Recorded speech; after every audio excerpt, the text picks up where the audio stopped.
Sri Sai Satcharitra. Chapter 1. Salutations, the story of grinding wheat and its philosophical significance. According to the ancient and revered custom, Hemadpant begins the work, Sai Satcharitra, with various salutations.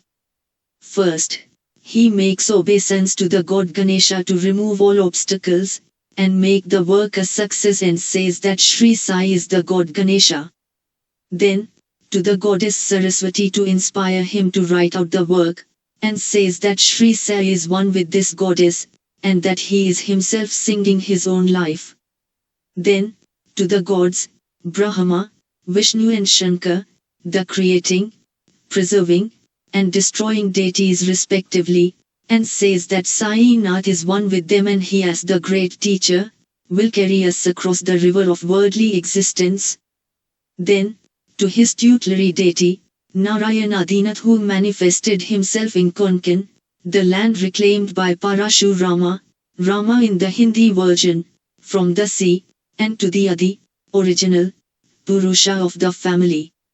Then, to the Bharadvaja Muni, into whose Gotra, clan, he was born, and also to various rishis, Yajnavalkya, Brigu, Parashara, Narad, Vedavyasa, Sanak, Sanandan, Sanatkumar, Shuka, Shaunak, Vishwamitra, Vasistha, Valmiki, Vamadeva, Gemini, Vaishampayan, Nava Yogindra etc., and also modern saints such as Nivritti, Jnanadev, Sopan, Muktabai, Janardhan, Ekanath, Namdev, Thukaram, Kanha, and Narahari etc. Then, to his grandfather Sadashiv, Father Raghunath, his mother, who left him in his infancy, to his paternal aunt, who brought him up, and to his loving elder brother. Then, to the readers, and praise them to give their whole and undivided attention to his work.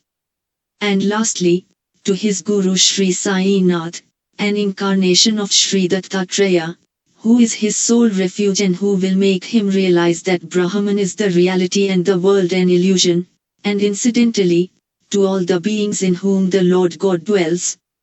After describing in brief the various modes of devotion according to Parashara, Vyasa, and Shandilya etc., the author goes on to relate the following story. It was sometime after 1910 AD that I went, one fine morning, to the masjid in Shirdi for getting a darshan of Sai Baba. I was wonderstruck to see the following phenomenon. After washing his mouth and face, Sai Baba began to make preparations for grinding wheat. He spread a sack on the floor, and thereon set a hand mill. He took some quantity of wheat in a winnowing fan, and then drawing up the sleeves of his kafni, robe, and taking hold of the peg of the hand mill, started grinding the wheat by putting a few handfuls of wheat in the upper opening of the mill and rotated it. I thought, what business Baba had with the grinding of wheat, when he possessed nothing and stored nothing, and as he lived on alms. Some people who had come there thought likewise, but none had the courage to ask Baba what he was doing. Immediately, this news of Baba's grinding wheat spread into the village, and at once men and women ran to the masjid and flocked there to see Baba's act. 4 bold women, from the crowd, forced their way up and pushing Baba aside, took forcibly the peg or handle into their hands, and, singing Baba's Leelas, started grinding. At first Baba was enraged, but on seeing the women's love and devotion, he was much pleased and began to smile.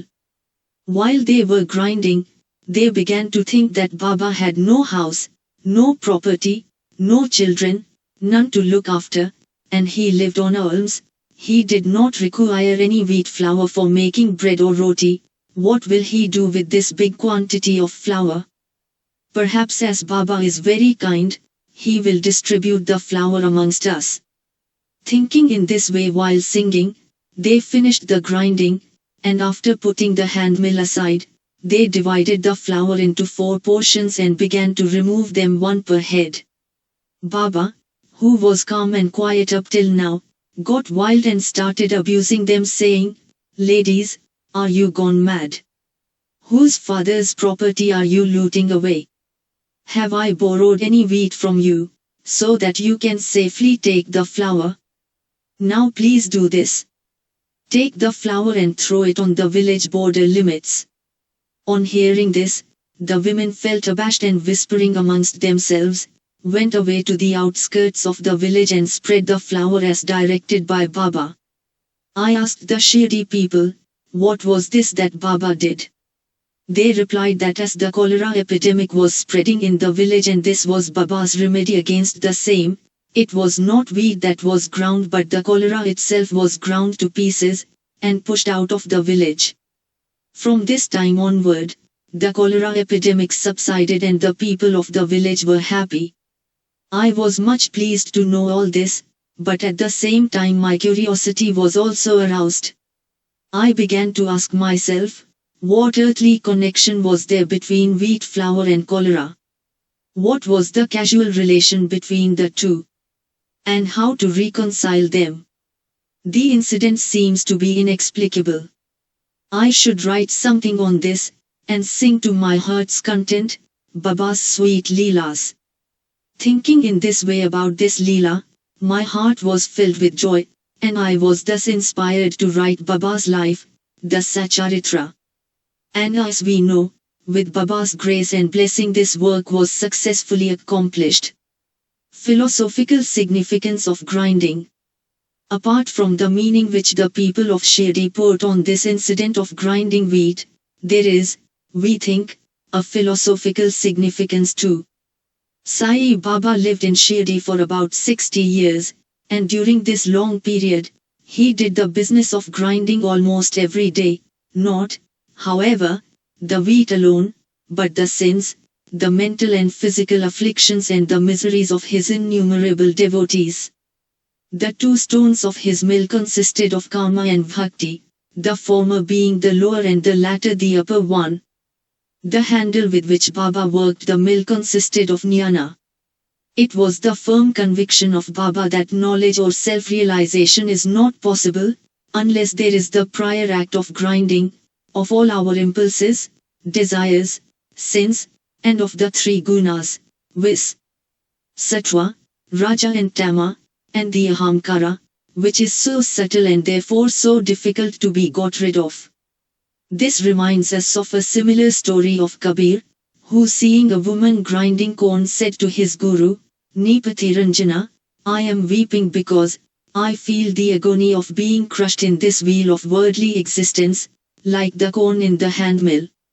Nipati Ranjana replied, do not be afraid, hold fast to the handle of knowledge of this mill, as I do, and do not wander far away from the same, but turn inward to the center, and you are sure to be saved. Bow to Sri Sai, peace be to all.